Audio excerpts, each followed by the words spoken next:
Hello friends, आप सभी का ऑल गुड चैनल पर स्वागत है। दोस्तों, आज हम आपके लिए एक साइंस की हुई नए स्टडी के बारे में बताने जा रहे हैं। इसमें साइंस का दावा है कि धरती के पास अपनी बुद्धि है, वो उसके हिसाब से काम करती है। तो चलिए वीडियो को शुरू करते हैं। दोस्तों, वैज्ञानिकों के एक समूह ने ऐसा खुलासा किया है जिससे आपका दिमाग हिल जाएगा। इनका दावा है कि धरती की अपनी बुद्धि है, इसका अपना दिमाग है, यह एक इंटेलिजेंट ग्रह है, यानी धरती जीवित है। यह स्टडी हाल ही में इंटरनेशनल जर्नल ऑफ एस्ट्रोबायोलॉजी में प्रकाशित हुई है, जिसमें प्लैनेटरी इंटेलिजेंस की बात की गई है, यानी कि पूरे ग्रह की ज्ञान और तार्किक क्षमता की चर्चा की गई है।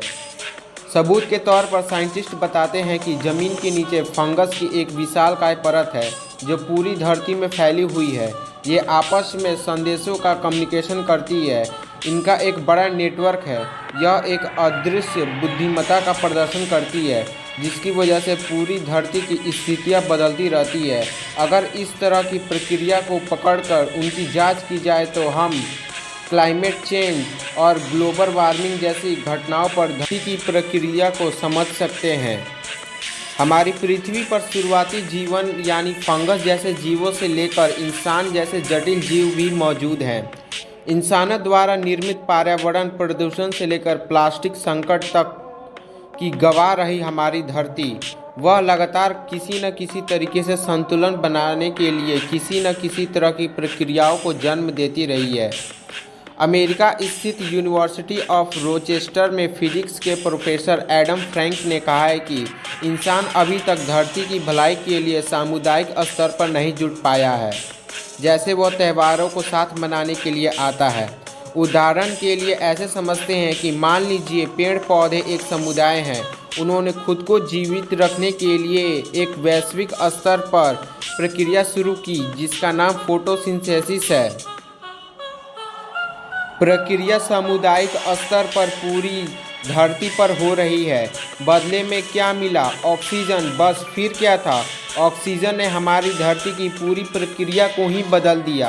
असल में पेड़ पौधे काम तो अपने लिए करते हैं, लेकिन वह धरती की बुद्धिमत्ता का एक हिस्सा है। स्टडी में शामिल यूनिवर्सिटी ऑफ रोचेस्टर में फिजिक्स एंड एस्ट्रोनॉमी के professor Adam Frank, Helen F, Fred H Gowen, planetary science university के डेविड ग्रीनस्पून और एरिजोना स्टेट यूनिवर्सिटी की सारा वॉकर शामिल है। स्टडी करते समय इन वैज्ञानिकों ने बस यह ध्यान दिया कि बायोस्फीयर कैसे धरती को बदल रहा है, धरती किस तरह से बदलाव पर प्रतिक्रिया दे रही है, वह किसी तरह से संतुलन बनाने का प्रयास कर रही है। इसे समझाने के लिए वैज्ञानिकों ने 4 स्टेज गिनाए हैं। पहला स्टेज है इमेच्योर बायोस्फीयर। करोड़ों साल पहले धरती पर जीव नहीं था, तकनीक नहीं थी, सूक्ष्मजीव यानी माइक्रोब्स थे, लेकिन पेड़ पौधे नहीं थे। उनका आना बाकी था। धरती इस तरह का जीवन नहीं था जो उसके वायुमंडल या जलमंडल या अन्य ग्रही ताकतों पर असर डाल पाता।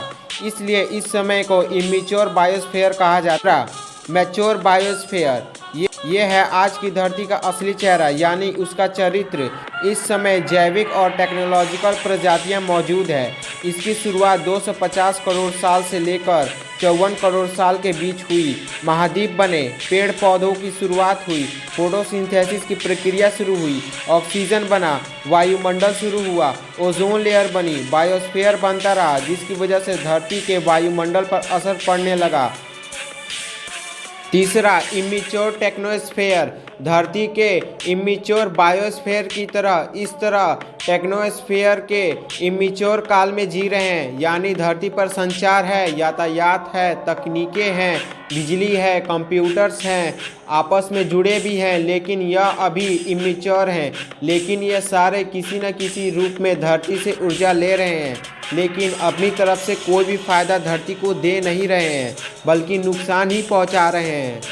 साइंटिस्ट का कहना है कि लंबे समय के बाद यह टेक्नोस्फेयर खुद का विनाश करेगा अगर यह पृथ्वी के लिए फ़ायदेमंद नहीं हुआ तो। चौथा, मैच्योर टेक्नोस्फेयर। यह उस समय की बात हो रही है जब धरती भविष्य में होगी। एडम फ्रैंक बताते हैं कि सभी टेक्नोलॉजिकल सिस्टम धरती को लाभ पहुंचाएंगे। वैश्विक रूप से जितना धरती से लेंगे उससे कहीं ज़्यादा धरती को वापस करेंगे, यानी सिम्बियोटिक रिश्ता निभाएंगे, एक दूसरे का सपोर्ट करेंगे, तब जाकर मैच्योर टेक्नोस्फेयर मंडल का निर्माण होगा। एडम फ्रैंक ने कहा कि ग्रह हमेशा मैच्योर और इमेच्योर स्थितियों से गुजरते हुए ही विकसित होते हैं। किसी भी ग्रह की बुद्धिमत्ता तभी बनती है जब उसके चारों तरफ मैच्योर यानी कि पॉजिटिव सिस्टम काम करते हो, जैसे हमारा बायोस्फीयर। बड़ा सवाल यह है कि मैच्योर बायोस्फीयर तक तो पहुंच गए हैं, लेकिन मैच्योर टेक्नोस्फीयर तक कैसे पहुंचे, इसका अंदाज़ा अभी तक इंसानों को नहीं हो पाया है। धरती की बुद्धिमत्ता एक बेहद जटिल सिस्टम है। सवाल यह भी उठता है कि किसी ग्रह की बुद्धिमत्ता खुद को कैसे चलाती है। मैच्योर टेक्नोस्फेयर यानी धरती पर मौजूद सभी टेक्नोलॉजिकल सिस्टम को किसी तरह से धरती के साथ जोड़ना, ताकि हमारी पृथ्वी को इससे फ़ायदा हो। ऐसा ना हो कि तकनीकी सिस्टम सिर्फ धरती से फ़ायदा ले। छोटे तकनीकी सिस्टम जैसे फैशन से संबंधित कोई वस्तु, लेकिन बड़ी और जटिल तकनीकी सिस्टम जैसे जंगल, इंटरनेट, फाइनेंशियल मार्केट और इंसानी दिमाग। एडम कहते हैं कि जब सारे जटिल सिस्टम धरती से जुड़ जाएंगे तब धरती और ज़्यादा स्मार्ट हो जाएगी। इससे फ़ायदा यह होगा कि धरती को होने वाले नुकसान की वजह से इन सिस्टम को भी नुकसान होगा। तब वो धरती के हिसाब से काम करेंगे। धरती के साथ साथ उस पर मौजूद सिस्टम को भी यह पता चलेगा कि इस पर काम का फ़ायदा क्या होगा और नुकसान क्या होगा। तब बायोस्फीयर और टेक्नोस्फीयर दोनों मिलकर धरती की भलाई के लिए काम करेंगे। एडम ने बताया कि अंतर्राष्ट्रीय स्तर पर कुछ खतरनाक रसायनों को प्रतिबंधित करने और ऊर्जा की तरफ बढ़ने के बजाय हमारे पास किसी भी तरह का मैच्योर टेक्नोस्फेयर अभी नहीं बना है। समस्या ये है कि हम तकनीकी रूप से विकसित तो हो रहे हैं, लेकिन उससे धरती का कोई फ़ायदा नहीं हो रहा है। जब हमारे कंप्यूटर्स, स्मार्टफोन, सैटेलाइट्स, यातायात के साधनों आदि से धरती को फ़ायदा होगा, तब मैच्योर टेक्नोस्फेयर बनेगा और धरती और भी ज़्यादा बुद्धिमान हो जाएगी। तो दोस्तों, ये वीडियो यहीं पे ख़त्म होती है। इसमें मैंने आपको बताया कि साइंटिस्ट ने हमें बताया कि हमारी धरती के पास खुद की बुद्धि है और वह कैसे काम कर सकती है और वह किस लेवल तक काम कर सकती है। अगर हम अच्छे से क्या धरती पर करेंगे और बुरा करेंगे तो उससे क्या इफ़ेक्ट पड़ेगा, ये भी हम इससे जानें। दोस्तों, आपने इस वीडियो से और क्या कुछ सीखा या आपने इस वीडियो में क्या समझा, ये हमें कमेंट सेक्शन में बताएं। और वीडियो को लाइक करें, चैनल को सब्सक्राइब करें और ज़्यादा से ज़्यादा शेयर करें। Thank you.